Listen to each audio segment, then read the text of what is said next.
Bonjour à tous, aujourd'hui on se retrouve pour le podcast de Charlie Group et aujourd'hui on va parler de CTO. On va parler avec Philippe Fidalgo. Et question basique pour commencer ce podcast, ton parcours pour tout simplement en arriver là. Pour moi, c'est un peu plus de 20 ans d'expérience. Presque 25, ça me fait bizarre de dire ça maintenant. Mais ouais, dans les 25 ans d'expérience, j'ai commencé au tout bas de l'échelle. Puis j'ai gravi les échelons au fur et à mesure. Et j'ai fait ce qui m'a valu, je pense, le plus de devenir CTO. C'est une grosse expérience dans une grosse ESN. Où je faisais des projets pour des grosses entreprises du CAC 40. Puis après, j'ai été CTO dans une autre entreprise. Et puis voilà, me voilà chez Charlie. Qu'est-ce que c'est que tout simplement être CTO ? Être CTO, déjà, être CTO, ça dépend beaucoup du type d'entreprise dans laquelle on est. Okay. Déjà, c'est assez différent d'être CTO d'une ESN, d'une entreprise, on va dire, finale, comme on pourrait dire. D'une entreprise qui produit dans l'industrie, dans le retail ou ce genre de choses-là. Le rôle, il est encore plus pivot dans une ESN. On accompagne tout le monde sur toutes les questions stratégiques et techniques. Surtout là, comme on vient d'arriver, qu'on est une ESN à forte croissance, on ne serait pas une ESN, peut-être qu'on dirait qu'on serait une scale-up. Il faut accompagner le recrutement dans tous les recrutements de consultants techniques, la stratégie des projets, des référencements, des appels d'offres au forfait. Donc voilà, c'est vraiment le pivot de tout ce qui est question stratégique et technique. Pourquoi une ESN et pas une entreprise entre guillemets ? J'ai fait les deux. Ouais. J'ai même plus fait les non-ESN. Je ne me rappelle plus comment on pourrait dire l'inverse d'une ESN. Mais j'avais goûté d'abord 3 premières années dans une ESN. Et il y a toujours eu le côté, quand je suis retourné dans le milieu du CTO d'une entreprise, on va dire, normale, entre guillemets, ce qui m'avait toujours manqué, c'était la pluralité des projets. C'est-à-dire que quand on est chez un client final, donc pour nous, on considère ça comme un client final, on fait le projet de l'entreprise et on maintient ce qu'on appelle le run et on fait en sorte que le projet et la production, elle tient la route. Mais finalement, on voit surtout une grosse technologie. On voit beaucoup moins de choses, beaucoup moins de projets que dans une ESN. Une ESN, en tant que CTO, je change de projet presque toutes les semaines. J'exagère un peu, mais je fais des technologies différentes. Je fais des recrutements que ce soit sur du système, du cloud, du network, etc. On a vu dans les différents épisodes qu'on a déjà tourné dans les podcasts de Charlie, où l'ESN, c'est vraiment un monde très compétitif, il y a beaucoup de concurrence. Comment tu arrives à garder cette passion et être toujours aussi motivé ? C'est une bonne question. Dans une ESN, on a la chance de pouvoir changer de projet. On ne peut pas toujours choisir la technologie dans laquelle on va, mais au moins on peut se dire que ok, on a ce projet-là, on doit faire une appel d'offres d'un autre projet, donc dans notre propre projet principal qu'on est en train de produire, on peut même là-dedans avoir des petites pauses pour travailler sur un autre projet. Okay. Donc c'est vraiment ce qui motive tous les jours, c'est de se dire bon ok, aujourd'hui peut-être que c'est un sujet technique qui me passionne pas, mais demain ce sera mieux. Okay. Il y a un demain qui change. Ouais. Donc ça rejoint vraiment la question d'avant. C'est ce côté toujours pluralité. Alors pluralité des projets, mais aussi de leur technologie. Là, je comprends. En tant que CTO, on fait pas que de la technique en plus. J'accompagne les équipes de recrutement, donc on fait des entretiens, on les aide sur les grilles salariales, sur ce genre de choses-là. On voit plus large que le projet. Quel est le rôle du CTO en 2-3 mots ? Technologie, c'est ça, je peux pas passer à côté. Ouais. C'est obligé, c'est le cœur. Je dirais garant, parce que je dois être garant de ce que l'entreprise livre technologiquement. Ça rejoint ce que je disais au début, accompagnement.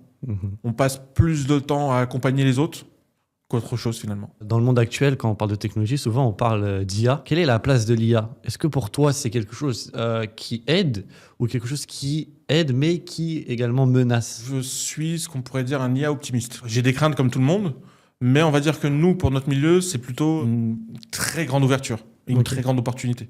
Alors déjà, il y a 2 aspects de l'IA. Il y a l'IA, on va dire, dans notre quotidien, de travail au quotidien. Donc c'est tous les outils qui viennent nous aider, Gemini, ChatGPT, etc. Mais ça, on va dire, mon approche CTO ne change pas grand-chose, sauf que peut-être j'y goûte plus. Tout le monde peut y goûter. Mais voilà, pour moi déjà, cette partie-là, concrètement, on fait plus le même travail. On peut se permettre de faire plus de projets, plus de production qu'avant. Après, il y a l'autre partie, c'est les projets d'IA au sein d'entreprise. Donc là, on n'est pas dans l'IA bureautique, j'ai envie de dire. Créer une IA, utiliser un modèle, etc. On a ouvert une nouvelle technologie. Mais pour les ESN, par exemple, nous, il est toujours question, est-ce qu'on ouvre une filiale ou pas dédiée à l'IA ? C'est comme si on avait ouvert un nouveau champ des possibles, en fait. Ouais. Parce que c'est pas pour autant qu'on fait de l'IA qu'on fait plus les projets d'avant. On les fait différemment. Différemment ? Je dis pas forcément mieux, plus rapidement. Est-ce que plus rapidement c'est mieux ? Ça, on peut en débattre. Pour répondre à ta question, c'est plein d'opportunités, gains en productivité. Dans notre secteur d'activité, pour nous, c'est très positif. Ouais, parce qu'en fait, ça dépend du secteur, quoi. Même oui, pour ça nous, dépend du secteur. Dans la communication, il y a certains points qui menacent et certains points qui optimisent. On peut sortir du monde de l'informatique et de l'ESN pour en parler, mais si on prend les choses dans le bon sens, même un artiste, sans perdre sa créativité, il peut s'en servir comme un bel outil de production. Ouais. Là où je suis pas friand de l'IA dans le monde de l'art, c'est le côté l'IA qui se sert à tout va des créateurs des autres créations. D'ailleurs, on commence à avoir des problèmes, c'est que l'IA se mange elle-même, c'est que l'IA commence à s'inspirer de ses propres productions, et ce qui commence à poser problème. Quel logiciel ou technologie tu as récemment introduit dans ton mode de travail? Moi, j'ai toujours un Gemini qui est ouvert. Donc toi, tu préfères Gemini Oui, que ChatGPT? après, c'est une question de préférence. Moi, je suis plus Gemini que ChatGPT. J'ai un parcours d'auto-formation qui était plus Google qu'autre. Donc... Et du coup, tu as d'autres logiciels? Oui, alors, le classique, donc l'IA. Voilà, l'IA basique. Mais même toujours dans l'IA, aujourd'hui, moi, j'ai toujours, comme je te disais, j'ai un Gemini, j'ai un notebook LM, toute la suite IA de Google. Concrètement, Gemini, Colab. Colab, c'est ce qui te permet de générer du code Python. Gemini peut t'envoyer le code dans Colab. Voilà, maintenant, ils viennent de sortir, comment il s'appelle leur tout dernier produit qui concurrence Cursor. Avant, j'avais Cursor, mais maintenant... C'est quoi Cursor pour les gens qui ne connaissent pas? Tu avais un logiciel d'écriture de code, un éditeur de code qui était très utilisé, qui l'est toujours, qui est Visual Studio. Et Cursor lui a fait concurrence parce qu'il avait l'IA intégrée. Okay. Alors que Visual Studio, tu avais la base et il fallait que tu intègres l'IA que tu pouvais. Donc moi, j'ai fait les deux, j'aimais bien les deux parce que tu es un peu plus libre dans Visual Studio parce que tu intègres l'IA que tu veux, alors que Cursor, ça dépend des versions qu'ils te vendent, etc. Okay. Notebook LLM, Colab, Notebook LLM pour tout ce qui est avant-vente, ça a vraiment révolutionné mon travail. Google AI Studio pour tous les tests. Ouais. Quand tu es sur des projets d'IA, etc., si tu as un peu de budget pour utiliser les API de Google, voilà, tu gagnes en productivité et en test et en avant-vente. C'est là que je me rends compte que je suis très famille Google. Après, j'ai tous les outils de communication comme tout le monde, mais ça, c'est la base. Le Slack, le Teams, bref. Et si tu devais en choisir un, genre vraiment... Là, un que je peux plus me passer? Ouais. Là, genre vraiment, il est titulaire indiscutable. Il y a fight entre la version basique de Gemini et Notebook LLM. Okay. J'aurais du mal à me passer des deux. On va dire que comme je peux faire un peu ce que fait Notebook LM dans Gemini, j'utiliserai Gemini, l'équivalent du ChatGPT. L'interface est moins adaptée à la création de gros documents, mais tu peux quand même le faire. Ça pose pas de problème. Et après, au niveau techno, c'est tous les modèles d'IA, tous les modèles de vectorisation. C'est la grosse révolution. C'est là que toutes les 2 semaines, il y a une nouveauté, quelque chose de nouveau à tester. Beaucoup de veille. C'est la base du métier. Okay. On parlait tout à l'heure, j'ai oublié de dire ça, c'est le métier, c'est aussi ça qui me passionne dans le fait d'être CTO, mais c'est au sens large, c'est un métier qui te demande à faire tout le temps de la veille et encore plus en ESN. Moi, j'adore ça, donc c'est faire les summits pour avoir les annonces 6 mois avant qu'elles soient très publiques, ou en tout cas être en direct des annonces et pouvoir parler avec ceux qui font les annonces. C'est toujours se renseigner, faire les webinaires, etc. Ça prend du temps. Mais c'est indispensable. Ouais. Surtout maintenant. Il y a 5 ans, tu pouvais te dire, bon, pendant 2 mois, tu fais pas de veille. Tu vas pas louper grand-chose. Ah, maintenant, tu loupes de fou. Alors là, non, il faut suivre. Même si tu deviens pas pro de tout ce que tu apprends, il faut pouvoir comprendre, parce que si un client il te dit, tiens, moi, j'aimerais bien tester ce concurrent de Terraform-là pour voir ce que ça donne, parce que moi, j'ai pas de gars qui savent faire du YAML, mais par contre, j'ai que des pythonistes. Du coup, si on peut le faire en Python, ce serait top. J'ai bon, il faut que je sache que ça existe, quoi. Ouais. Et après, du coup, j'aurai l'occasion, grâce à la pluralité des projets, l'occasion de le tester plus en profondeur. Quelle facette invisible en tant que CTO est important? Toute la phase de documentation. Même si aujourd'hui, comme je disais avec Notebook LM, par exemple, il y en a d'autres qui te fait gagner un temps fou par rapport à ces productions de documents, ça reste une grande charge. Tu dois quand même produire les 30 pages de ton rapport d'audit ou de ton avant-vente qui va te dire, voilà le forfait, on va vous le faire comme ça, etc. Tu gagnes du temps. Un document que tu mettais une semaine avant à faire, bon là, tu peux mettre 2 jours à le faire. C'est pas forcément les bons ratios, mais c'est pour donner une visualisation. Donc, on va facilement 4 fois plus vite. Et c'est la phase qui est un peu visible. Des fois, on fait une avant-vente, on parle avec le commercial, on fait les rendez-vous. Ça passe à la main technique, c'est le technique qui est donc moi le CTO qui à l'avant va devoir faire le cahier qui va dire techniquement comment on va faire votre projet. Le commercial lui il a fait toute sa partie à lui donc il a tout sa charge. Moi j'arrive avec mes 30 pages, elles sont déjà faites, il a plus qu'à valider un peu le chiffrage à la fin et voilà. Donc ça c'est la partie qui est un peu la plus invisible. OK. C'est quoi ton arme secrète, ta signature? Genre vraiment on voit, on se dit ça c'est Philippe. Je sais pas si on peut dire que c'est une signature parce que c'est dur à définir une signature comme tu le dis là. En tout cas, c'est une manière de toujours faire. Ouais. Quand on crée une architecture, il y a toujours des grandes familles de thèmes à tenir. On peut se dire, tiens, c'est Philippe parce qu'il n'a pas oublié ça. Et on sait que souvent c'est oublié. Voilà. Donc la sécurité, les opérations et le FinOps. La sécurité, c'est l'évidence pour tout le monde, on l'oublie pas. Mais voilà, c'est un peu comme je te disais tout à l'heure, la technologie. Quand tu es dans un projet d'architecture, la sécurité, tu ne peux pas l'oublier. Ouais, c'est important. Voilà, c'est primordial. Parfois, on l'oublie parce qu'on pense plus au produit qu'on fait qu'à comment le sécuriser.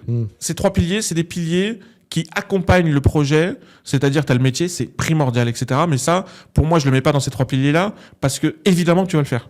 Bah oui. C'est pas un pilier, c'est le plafond. Mais pour moi, pour que le plafond y tienne, il faut qu'il y ait au moins ces 3 piliers-là. Donc, il en faudrait peut-être 4. Je suis portugais pourtant, mais on va dire, moi, mes 3 piliers, donc c'est la sécurité, que parfois on ne prend que trop tard. Et donc, moi, je le prends très tôt. Ouais. Quand on crée un produit, on n'est pas obligé d'être l'équipe qui va le maintenir derrière, une fois qu'il est livré. Si tu le prévois pas pendant que tu le crées, excusez-moi l'expression, tu fous dans la merde ceux qui vont le gérer derrière.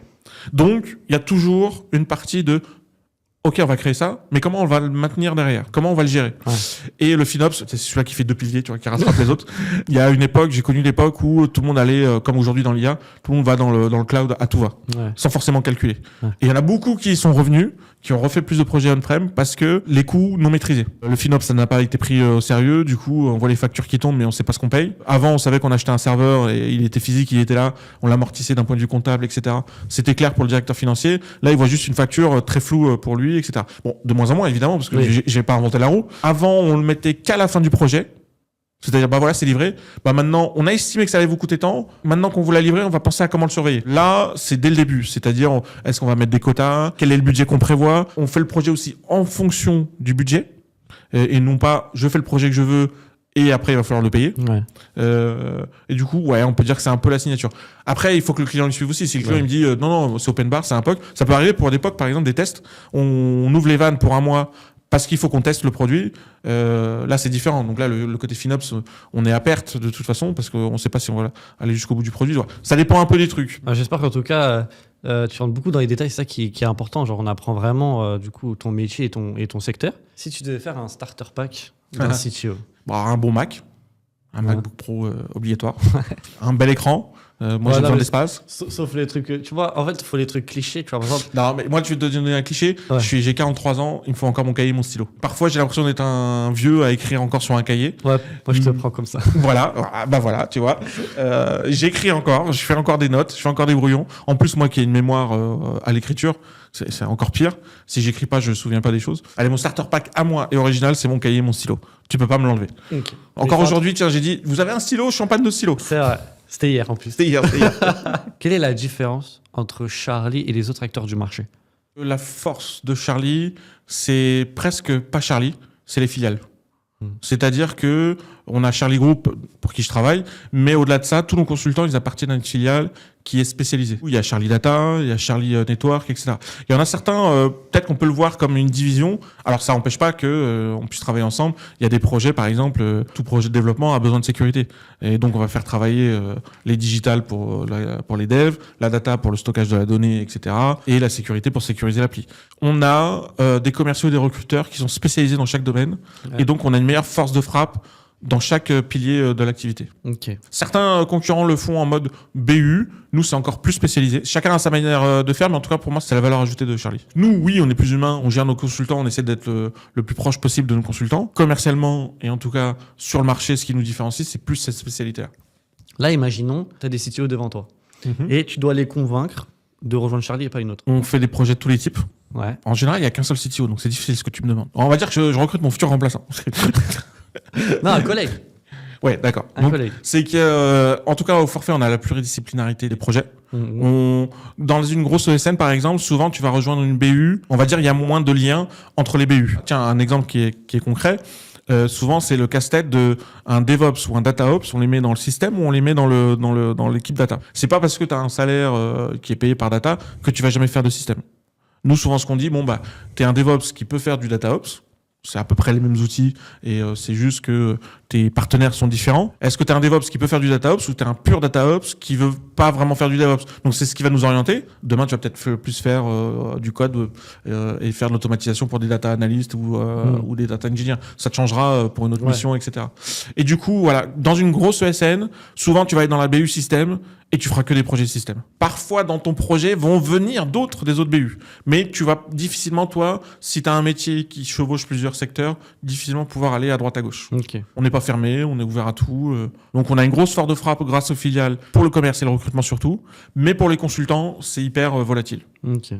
Ils ont leur BU principal, évidemment, mais ça reste hyper proche et volatile. Qu'est-ce qui te rend le plus fier dans ton métier? Ça fait un peu lourdingue de dire ça, mais les succès individuels, on va dire, quand tu as 25 ans de carrière, moi j'ai eu la chance d'en avoir eu. Mais ce que tu redécouvres à chaque fois, c'est les succès d'équipe. Et même parfois des échecs, hein, il faut les prendre positivement. Les succès d'équipe, c'est toujours là. Mais quel que soit le domaine, on a tous participé au recrutement, ça s'est bien passé, et on a réussi à placer la personne pour une régie en mission. Ça, c'est un succès, tu vois. Il faut savourer tous les petits succès comme les gros succès. Parmi tes nombreuses missions que tu as eues du coup, pendant tes Ouais. 25 ans de carrière, laquelle t'a plus marqué? Moi, ça me fait penser à deux choses. Alors, désolé, j'ai du mal à choisir, mais je vais dire les deux. Vas-y. Rapidement, après, tu me dis si tu veux que je développe une. Moi, j'adore faire des déplacements. Et c'est quand j'ai fait une mission de 6 mois à Pau. J'adorais ça, en fait. J'étais à la campagne. Moi, je suis un campagnard. Et du coup, pendant 6 mois, je voyais quasiment pas Paris, en fait. Heureusement, je rentrais chez moi les week-ends pour voir la famille. Mais j'adorais ça, en fait. Je pourrais pas le faire toute l'année, évidemment. C'était ponctuel, etc. Mais ça m'avait marqué. Le plus récent, c'est quand tu fais un projet. Tu fais tellement de projets. J'ai fait tellement de projets pour du CAC 40. Tu vois, je pourrais te dire des réussites. On a migré de tout ça et tout. On a été top. On a fait un super truc. Mais finalement, c'est un tout petit projet pour un mécénat de compétences, pour une association, en fait. En fait, c'est quand tu ressens que au-delà d'un but commercial, il y a un vrai but derrière qui n'est pas que commercial. Ça t'a permis d'aider des gens. Ok, je vois. Donc, c'est plus simple techniquement, c'est moins ambitieux, etc. C'est pour ça que je suis très heureux. À Charlie, on fait du mécénat de compétences. Toi, tu me demandais qu'est-ce que j'ai implémenté comme techno. Tiens, on parlait de fierté. Voilà, je te résume une nouvelle réponse à tout ça. C'est j'ai mis Charlie Group dans le mécénat de compétences. Ok. Donc ça, c'est vraiment... Voilà, je suis très content. On le fera à notre échelle parce qu'on est une petite entreprise quand même. On peut pas le faire à une grosse échelle. Mais tu vois, on a aujourd'hui un intercontrat. Tu vas nous expliquer une situation compliquée. Tu as une situation que tu as eue compliquée, mais grâce à tes qualités de CTO, etc., tu as su faire la différence. On était dans une autre ESN, que je citerai pas. Et le projet se cassait la gueule, quoi. Concrètement, on était en retard, des gros blocages techniques, etc. Et on me dit, voilà, il faut qu'on mette une nouvelle tête à la tête du projet pour essayer de rattraper quelque chose. Et du coup, rattrape le projet. Fais ce que tu peux. Quartier libre. C'était très difficile parce que le relationnel était très compliqué avec le client. Et, on va dire qu'il y avait des noms d'oiseaux qui fusaient. C'était vraiment en mode pompier, en fait. C'était, OK, alors pour ceux qui connaissent le vocabulaire, il fallait revoir le backlog, c'est-à-dire toutes les tâches, faire le tri, donc ça on va faire, ça on peut gagner quelque chose, on peut le faire vite, donc on va le faire parce que au moins il y aura une satisfaction client. Reprendre des rendez-vous avec le client, lui dire, bah voilà, je vais reprendre ça comme ça pour lui donner confiance, le remettre dans le projet. Revoir les équipes, la structuration, etc. Tout ça en prenant en compte le fait qu'on a un budget, il faut pas qu'on perde trop d'argent non plus, parce que là, on était sûr qu'on allait perdre de l'argent, on pouvait plus rien faire pour ne pas en perdre, mais il fallait plus, l'objectif c'était plus trop en perdre. Parce que quand tu fais du forfait, par exemple, t'as promis de le faire un projet, voilà, en 6 mois et de livrer. Là, quand on est déjà à 8 mois, t'as déjà perdu de l'argent. On va faire en sorte de livrer, de faire d'autres projets avec ce client-là, et tant pis. C'est là que j'ai le plus entendu de nom d'oiseau. Quand t'arrives, personne te connaît. C'est qui lui encore, un autre. Il faut que tu regagnes confiance, etc., etc. Après, tu le prends pas personnellement. Tu fais bien ton boulot. Moi, ce que je dis toujours, souvent quand je vois des jeunes qui stressent et qui travaillent pour moi, je leur dis toujours, t'as bien fait ton boulot. Alors pourquoi tu stresses? Éduquer mes enfants, ça m'a changé ma manière de manager. Et je dis la même chose à mes enfants. Quand mon fils il est déçu de venir avec un 11 sur 20, c'est pas que t'es 11 ou 18 où je suis content, c'est que t'es fait de ton mieux et que t'as rien à te reprocher. Tu me dis par contre, tu as été à la douce, t'as oublié de faire tes devoirs, t'as pas fait tes trucs, et voilà. Et au boulot c'est pareil. Quand quelqu'un qui stresse alors qu'il a super bien travaillé, et tu le vois toi en tant que manager qu'il a tout donné, tu peux pas lui reprocher d'avoir tout donné. T'as fait de ton mieux. Alors peut-être que quelqu'un d'autre aurait fait mieux, ça déjà t'essaies de pas trop lui dire, mais tu l'aides à faire mieux. Ouais. Avec tous les moyens, parce que parfois les moyens ils sont mal positionnés, justement à cause du stress parfois. Tu vas perdre trop de temps sur un truc qui est pas hyper important pour le projet, mais stresse pas, t'as fait de ton mieux, je vais pas te reprocher d'avoir fait de ton mieux. Tu sais ce que c'est qu'un green flag et un red flag? Oui, quand même. Je suis vieux, mais quand même. Qu'est-ce qu'il faut être pour être CTO et qu'est-ce qu'il faut pas faire? Tu veux dire, tu parles un peu du parcours, ce qu'il faut faire et ce qu'il faut éviter. Oui. Moi j'ai un parcours qui est un peu atypique, parce que j'ai pas un bac+5 par exemple, donc j'ai été beaucoup autodidacte. Donc je sais pas si je suis de bons conseils. Pour moi, un bon CTO, c'est quelqu'un qui est encore capable de mettre les mains dedans. Tu as toujours un devoir d'exemple. Après, ça vient avec ma manière de manager aussi. Je dois être capable, en un temps réduit, en tout cas plus rapidement qu'un non-CTO, de reprendre son boulot, peut-être pas aussi bien que lui, peut-être pas aussi vite que lui, mais au moins comprendre pour pouvoir faire la transition, essuyer les plâtres et faire les urgences. Un bon CTO, il faut pas mettre de côté le parcours sortie d'école, que ce soit Bac+5 ou Bac+2 comme moi, où on apprend. Où vraiment, on met les mains dedans, chacun sa spécialité. Moi, ma spécialité a été très système et réseau. Il y en a qui sont plus dev. T'as beaucoup plus de CTO dev d'ailleurs aujourd'hui que de CTO admin système et réseau. C'est des métiers qui existent quasiment plus, mais bon voilà. J'étais plus architecte système, architecte d'entreprise. J'ai fait mes gammes sur le cloud, donc architecte GCP, etc. Donc moi je dirais le red flag, c'est tout de suite manager trop vite parce que t'as un Bac+5, on va tout de suite te refiler 2-3 gars, des alternants, etc., des petites équipes, etc. Trop tôt, parce que pour moi pas assez de légitimité pour l'idée. Et le green flag, c'est mettre encore les mains dedans, même une fois que tu as ton équipe, etc. On en parlait avec un collaborateur hier. Ça faisait 2 semaines que j'avais pas fait une ligne de code. Hier, ça m'a fait plaisir de refaire un script Python. Mais là, ça m'a fait plaisir de faire le script, ça m'a remis dedans. Et puis, ne serait-ce que, voilà, ça va avec la veille. Pour moi, il faut toujours être bon dans sa spécialité. CTO, il a forcément un deuxième métier. Tu vois, CTO, c'est pas un métier en soi. C'est une fonction. Tu regroupes plusieurs trucs. C'est ça. C'est que tu as ta spécialité, donc moi qui est plus architecte cloud ou architecte d'entreprise, et on me demande d'être plus transverse dans l'entreprise, donc d'aider le recrutement, etc., d'aider la stratégie du COMEX, etc., en plus. Mais mon métier, j'ai envie de dire, c'est architecte cloud. Quel conseil important tu peux dire du coup aux jeunes qui nous regardent, mais un conseil d'un CTO entre guillemets confirmé, quoi. Un conseil de quelqu'un qui a 25 ans d'expérience. Voilà. J'ai vu un article que je trouvais super intéressant parce que c'était déjà le cas à mon époque et aujourd'hui c'est encore pire. C'est bien l'école, allez jusqu'au bout. Mais ce que vous apprenez à l'école, 5 ans après la sortie, ce sera périmé. Voilà. Et l'IT c'est ça. Donc c'est pas... Alors, j'ai peut-être un préjugé, je connais pas ces métiers, mais un luthier, un artisan, un maçon, par peut-être une nouvelle gamme de ciment, j'ai peut-être une mauvaise image, mais mon père était maçon, donc je peux un peu. Voilà, on va continuer à faire des murs droits avec un niveau, etc. Donc quand tu sors du métier, tu vas te spécialiser, mais tu vas toujours faire à peu près la même chose. Un peu plus de ci, un peu plus moins de ça, un peu plus de chef d'équipe, etc. Mais tu vas toujours faire des murs, etc. Tu vois, je suis sorti de l'école, l'IA n'existait pas. Ouais. On donnait des autres noms, c'était que des recherches hyper pointues, que tu savais même pas que ça existait, en tout cas, toi, de ton petit Bac+2 sorti d'école, tu vois, il y a 25 ans, ça n'existait pas. Et aujourd'hui, c'est encore pire. Donc là, on apprend aux jeunes. Je vois ma fille, je trouve ça génial, 6e, elle fait des cours d'algorithme. Moi, j'aurais adoré faire ça à l'époque. Moi, j'ai commencé à toucher l'algorithme en terminale. Tu vois, en 6e, ils font des... Alors, version comment tu déplaces la grenouille. J'ai commencé à vraiment faire de l'algorithme en BTS. Et moi, j'en avais fait un peu une option informatique. On appelle ça une option informatique. Il n'y a rien de plus large. Tu vois. Et donc, c'est parce que je m'y intéressais que j'ai voulu... et que moi-même, je faisais déjà des programmes dans ma calculette, mais en tant que geek. Ce qu'on apprend aux jeunes aujourd'hui à faire, surtout avec l'IA, c'est des métiers... On leur apprend des métiers qui n'existeront plus dans 10 ans. On ne sait pas ce qui existera dans 10 ans. Carré. Mais donc, il faut bien apprendre ce qu'on fait aujourd'hui. Et je trouve qu'ils sont encore très en retard. Parce que quand je vois les cours qu'on fait, je vois mon neveu, et il est en BTS, il a fait l'informatique, je dis, ouais, bon, bah, ça n'existe plus. T'apprends la technologie d'il y a 15 ans. Déjà qu'on est en retard sur l'actualité, alors sur les métiers de demain, c'est... Ça, mais moi, je le vois parce que du coup, moi, je suis alternant en communication chez Charlie Group. Et c'est vrai que ce que j'apprends en cours et ce que j'apprends chez Charlie, c'est totalement différent. Et je progresse beaucoup plus vite. On le disait déjà à l'époque, tu réapprends ton métier quand tu commences ton métier. Ouais. T'apprends des bases de réflexion à l'école. T'apprends des bases de connaissances. Pour moi. Après, ça dépend des métiers. Je pense qu'un médecin, c'est différent. Un charpentier, il va avoir du manuel à apprendre, des mouvements à apprendre, des choses comme ça. Donc, ça dépend des métiers. Mais on va dire les métiers un peu plus tertiaires. Pour moi, tu apprends des bases et des cultures et un vocabulaire et à le maîtriser. Et après, ton métier, tu l'apprends vraiment quand tu le fais. Mais, et du coup, pour revenir au green flag, il faut se dire que c'est un métier où tu apprends toute ta vie, mais il faut être prêt. Ouais.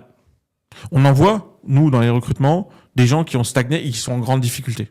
Parce qu'ils n'ont pas fait de veille, ils sont restés sur leur technologie d'il y a 10 ans, qui va mourir.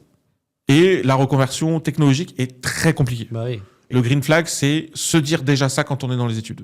Ok. Ce qui est bien avec toi, c'est que on passe à une question, tu réponds à la question et tu repasses à la précédente question. Parce que ça me rappelle... Comment tu peux expliquer ton métier à un enfant de 4 ou 6 ans? Un petit de 12 ans qui me demandait... Je lui dis, tu vois ta tablette que tu utilises tout le temps. Trop. Les jeunes. Voilà, ta tablette. Imagine que je dois en gérer 10 000. Imagine, la puissance d'ordinateur de 10 000. Est-ce que tu crois que moi, seul humain, je peux gérer les 10 000 ? Non. Du coup, mon travail, c'est d'organiser et faire en sorte qu'on utilise les bons produits pour que les 10 000 ils fonctionnent bien ensemble. Donc là, il faut déjà être un peu plus âgé. Voilà. C'est un entre deux. Donc, c'est faire en sorte qu'on utilise bien les bonnes tablettes, à la bonne norme, avec les bons appareils pour gérer les 10 000 en même temps. Parce que moi, il faut qu'il y ait les 10 000 qui marchent. C'était la dernière question de ce podcast. Merci. J'espère que ça vous aura plu. Merci Philippe d'être venu. N'hésitez pas à liker, commenter, à nous suivre sur tous nos réseaux, que ce soit TikTok, Instagram, LinkedIn et le site internet. Et puis on se dit à la prochaine. Ciao, ciao.